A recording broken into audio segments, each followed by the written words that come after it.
আমরা হুমায়ুন কবিরকে সাসপেন্ড করছি। হুমায়ুন কবিরকে আমরা সাসপেন্ড করছি দল থেকে।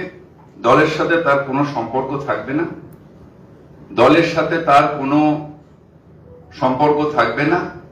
তার কারণ যারা ধর্ম নিয়ে রাজনীতি করে, ডিভিশনাল পলিটিক্স করে, মানে ধর্ম নিয়ে মানে ডিভিশন ভাগ করার চেষ্টা করে, তাদের সাথে দল কোনো সম্পর্ক রাখবে না। ভরতপুরের তিনি বিধায়ক,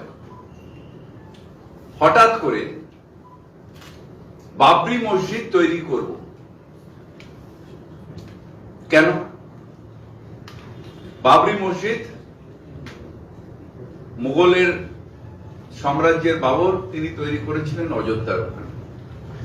হঠাৎ বাবরি মসজিদ তৈরি করা কেন? বাংলায় কেউ মসজিদ তৈরি করুক, কেউ মন্দির তৈরি করুক, নিজের টাকায় তৈরি করুক, আমাদের কোনো আপত্তি, কিন্তু বাবরি মসজিদ করা অর্থাৎ সেই যে ধর্ম অন্ধতার যে ঘা, বাবরি মসজিদ ডেমোলিশনের মধ্যে দিয়ে ভারতবর্ষের নেতারা তখন বলেছিলেন ভারতবর্ষের সব থেকে কালো দিন